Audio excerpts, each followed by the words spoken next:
네, 알겠습니다. 자, 여러분의 이 성공 투자 파트너, 바로 급등주 발굴의 기제 박선의 송범서입니다. 반갑습니다. 자, 여러분, 먼저 말씀드릴 것은 오늘, 시장, 혼조세예요, 혼조세인데, 이럴 때일수록 기본이 중요하다. 기본으로 돌아가자 말씀드리고, PER에 대해서 좀 말씀드릴게요. PER, 사실상 우리가 주식을 시작하면은 제일 처음에 이제 공부하는 것이 PER이에요. 왕초보들. 주식 왕초보, 저기 책 하나 사면은 제일 처음에 나오는 게 PER입니다. 왜냐하면은, 우리가 주식을 처음 배우면은 다들 이 투기를 안 해요. 다들 투자를 합니다, 투자. 그래서 투자를 하고 나는 정말 성장성을 보고 가치 투자를 할 거야. 막 이런 생각들이 다 부풀어 올라 있어요. 우리 주식 투자하기 전에는 다들 뭐 어떻게 생각합니까? 도박이야. 주식은 도박이야. 뭐 이러면서 다들 멀리 하다가 이제 서서히 그 주식의 맛을 알아가게 되는데요. 하지만 나는 도박을 하고 싶어 하지 않죠. 그래서 처음에 이제 책이라든지 뭐든지 배우게 되면 PER을 제일 먼저 배우게 돼요. 그래서 PER인데, 그래서 처음에 PER이 왜 중요하냐면 이것이 우리 실적 가치 대비한 이 주가 수준이죠. 그래서 주당 순이익을 이 현재 주가와 비교를 해서 PER이 낮을수록 좋다. 실적에 비해서 저평가되어 있다 이건데요. 오늘 그 가장 우리가 중요하다고 마치 신의 원칙처럼 우리 주식의 신의 원칙처럼 여기던 바로 이거 PER에 대해서 좀 약간은 좀 부정적인 말을 좀 드리도록 하겠습니다.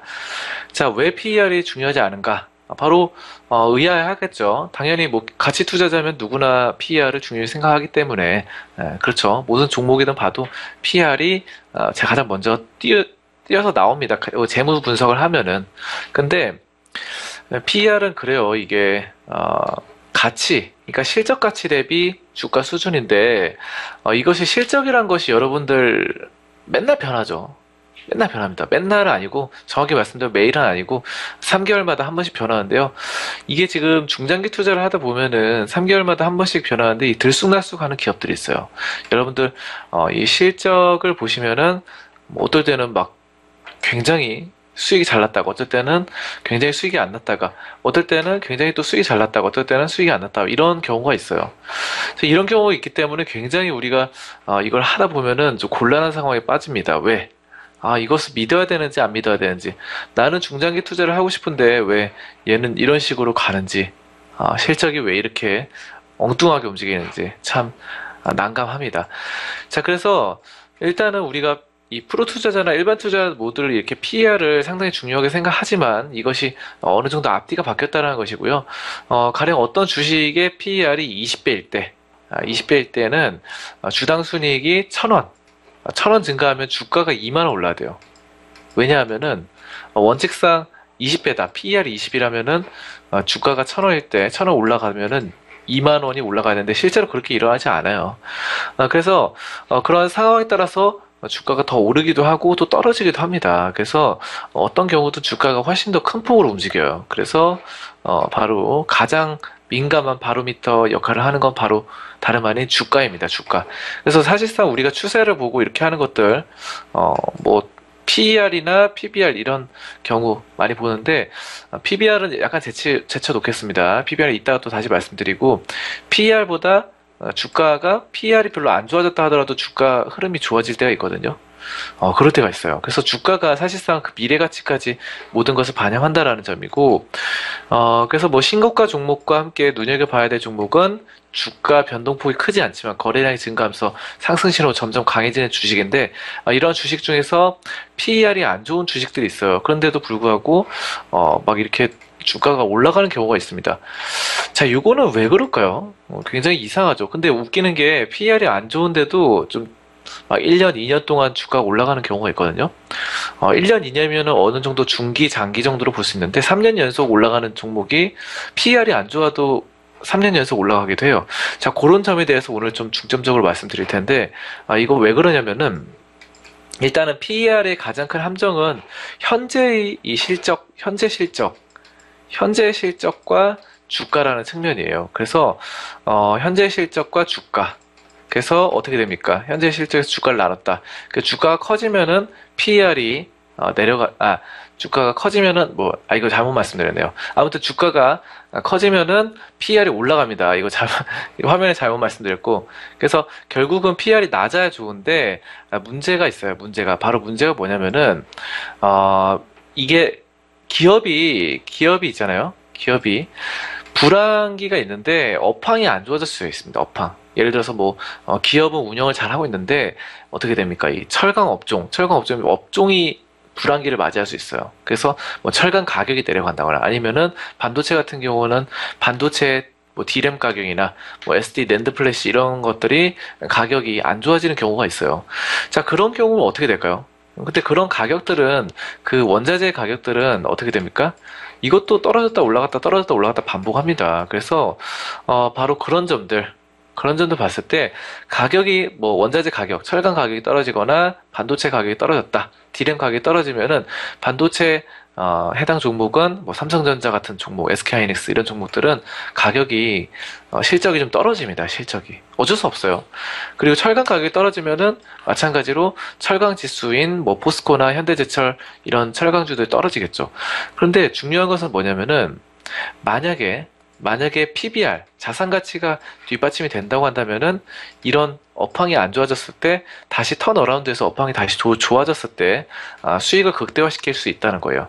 자, 여기까지는 다들 많이 아시는 부분일 겁니다. 그래서 업황이 안 좋아질 때 차라리 주가가 별로 안 좋고 차라리 적자를 보고 있을 때 투자했다가 업황이 다시 좋아지면은 D램 가격이 올라가고 철강 가격이 올라가고 이러면은 흑자를 보게 된다. 이것을 노려서 미리 선점해서 들어가자 라는 건데, 자산 가치가 풍부한 회사는 오래 버틸 수 있으니까 분명히 업황이 안 좋아져도 다른 종목들이, 다른 경쟁사들이 퇴출당하고 시장에서 사라지고 나면은 다시 철강 가격이나 반도체 가격이나 이런 것들이 올라가면은 분명히 올라갑니다. 이거는 흑자로 돌아서요. 어쩔 수 없어요. 그거는 살아남는 자가, 끝까지 강한 자 버티는 거고 주가가 올라가는 기업이 되겠습니다.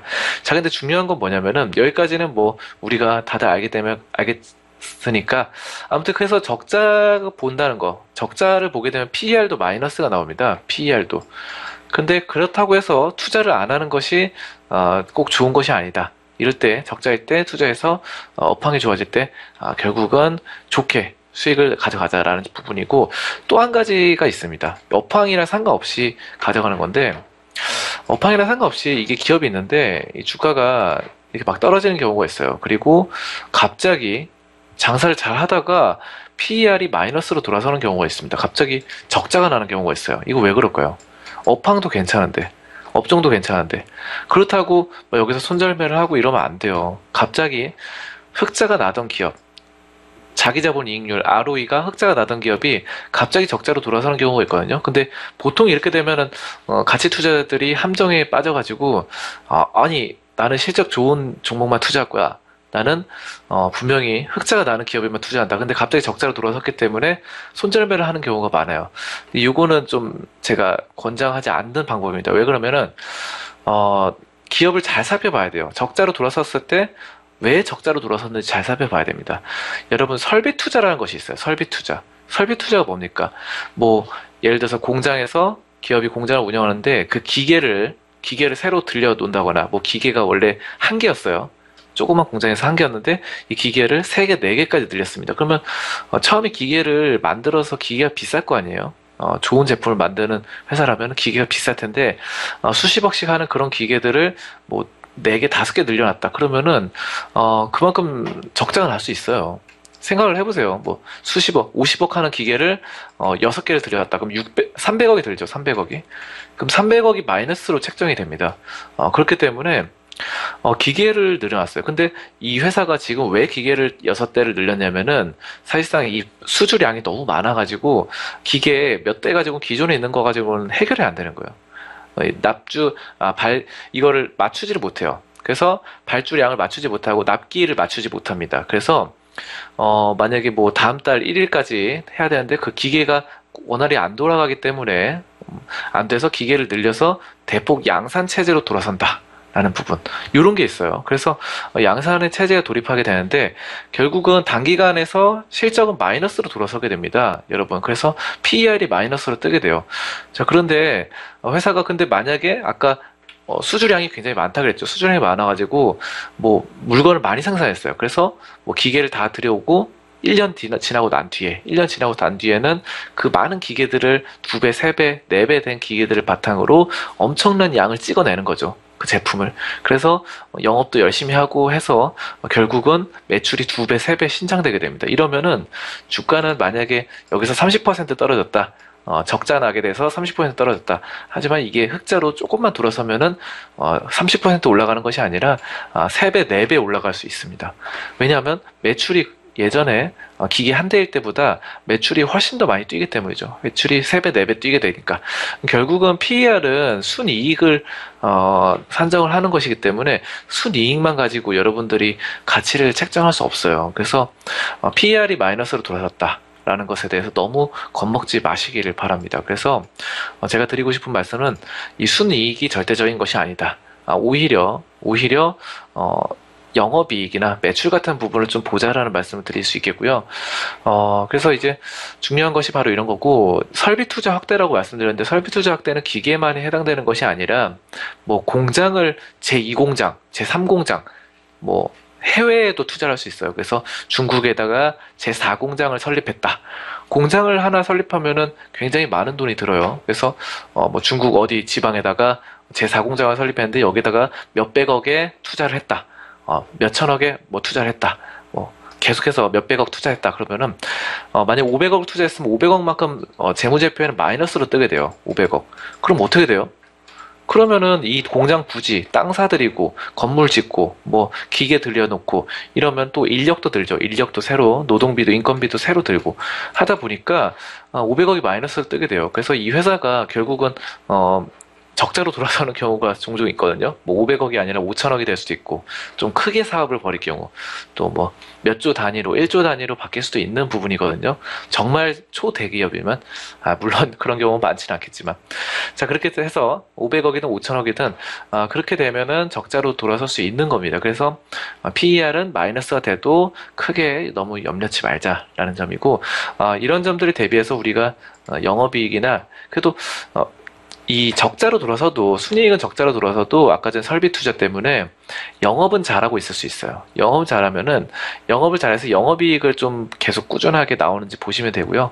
매출은 속이기가 힘듭니다. 사실상 영업이익 같은 경우도 좀 약간은 부진할 때가 있거든요. 근데 매출 같은 경우는 사실상 좀 힘들어요. 뭐 기업이 눈속임을 하기도 힘들고 또 거의 정확하게 반영되기 때문에 좀 작은 회사 같은 경우는 좀 마이너스가 뜨는 경우가 많아요. 그래서 작은 회사 같은 경우는 좀 PSR을 보자. PSR. PSR이 매출 대비 주가입니다. 그래서 아까 전에 말씀드렸다시피 작은 회사는 이제 시작하니까 설비 투자를 많이 해야 되죠. 뭐 땅도 좀 많이 사들여야 되고 건물도 확장해야 되고 또 그리고 빌딩도 여러 개 운영해서 임대를 받을 수 있는 것이고 새로 사무실도 제2 사무실, 제3 사무실, 공장도 제2 공장 이런 식으로 할 수 있습니다. 여러분들 너무 PER에 집착하지 말자라는 말씀 드리면서 다음으로 넘어가도록 하겠습니다.